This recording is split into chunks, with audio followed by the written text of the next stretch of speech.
நோக்கி போறதுக்கான வாய்ப்பு இருக்கா? டிடிவியோ ஓபிஎஸ் அண்ணா நான் தான் சொல்லிட்டேங்கண்ணா. அண்ணா யூகங்களுக்கும் நடக்காத ஒரு விஷயங்களுக்கும் நான் பதில் சொன்னா சரியா இருக்காதுங்கண்ணா.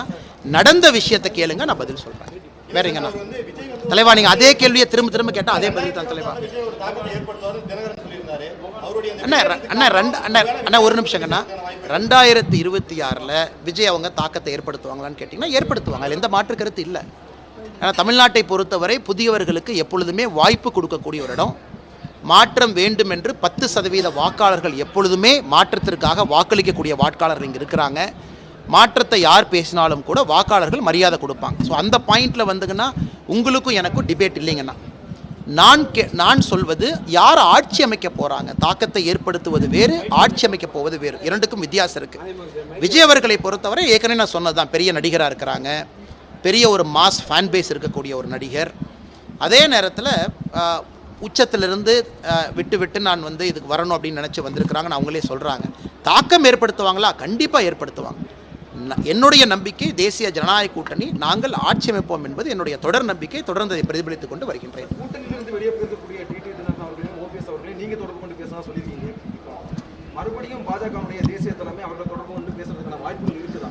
அண்ணே ஒரு விஷயம் நம்ம புரிஞ்சுக்கணுங்கண்ணே. தேர் ரெஸ்பெக்டபிள் மெம்பர்ஸுங்கண்ணா. தனிப்பட்ட முறையில் நட்பு இருக்குது, தனிப்பட்ட முறையில் இத்தனை ஆண்டு காலம் நம்மோடு பயணம் செய்திருக்கின்றார்கள், பிரச்சனையை சந்தித்து பயணம் பண்ணியிருக்காங்க. ஒரு முன்னாள் முதலமைச்சர் அவர்கள் நான் அன்ரெகனைஸ்டு சிம்பிளில் போய் நிற்கிறேன்னா அதுக்கு எவ்வளோ பெரிய ஒரு மனசு வேணுங்கண்ணா. எத்தனை பேர் அதை செய்வாங்க? செஞ்சார். டிடிவி அண்ணா இந்த எலெக்ஷனில் எம்பி ஆக வேண்டிய அவசியமே இல்லையா, அவரே போய் நின்னார். என்ன காரணம்? தேசிய ஜனநாயக கூட்டணி பலமாக இருக்கணும், பாரத பிரதமர் நரேந்திர மோடி அவருடைய கரத்தை வலுப்படுத்தணும். அதனால் இருவரும் பெரிய மனிதர்கள். விமர்சனம் வைக்கிறவங்க 10,000 வச்சுட்டு போகலாங்கண்ணா. எம்பியாக இருந்து டிடிவி அண்ணன் என்ன சாதிக்க போகிறாருன்னா இந்த நேரத்தில் அவருடைய கவனம் எல்லாம் தமிழக அரசியல் களத்தில் இருக்குது. இருந்தும் ஏன் எம்பி எலெக்ஷன் நின்னார்?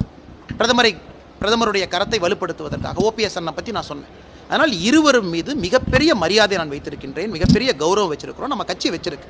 அதனால் நிச்சயமாக அவர்கள் மறுபரிசீலனை செய்வாங்க, பேசுவாங்கன்னா காலம் இருக்குது, நேரம் இருக்குது. எல்லா கேள்விகளுக்கும் இன்றைக்கே விடை கிடையாதுங்கண்ணா. நானும் சாதாரண ஒரு மனிதன் தான். அதனால் நண்பர்கள் நீங்கள் கேட்கக்கூடிய எல்லா கேள்விகளுக்கும் எனக்கு விடை இல்லை. இன்றைக்கி ஒரு எதிர்பார்ப்போடு உங்கள் முன்னாடி பேசுகிறேன். இன்னும் ஒரு வாரம் 10 நாள் கழித்து திரும்ப கேளுங்க, 15 நாள் கழித்து கேளுங்க. ஏன்னா தலைவா இன்னும் 7-8 மாதம் இருக்குது எலெக்ஷனுக்கு. ஒரு மாதம் கழித்து இதே கேள்வியை கேளுங்க, 2 மாதம் கழித்து கேளுங்க. இன்றைக்கி நீங்கள் கேட்ட கேள்விக்கு அந்த பதில் சொல்லிடுங்க. பிளே ஸ்டோர் மற்றும் ஆப் ஸ்டோரில் இருந்து பாலிமர் செயலியை QR கோடு மூலம் பதிவிறக்கம் செய்யுங்கள். செய்திகளை உடனுக்குடன் பெறுங்கள்.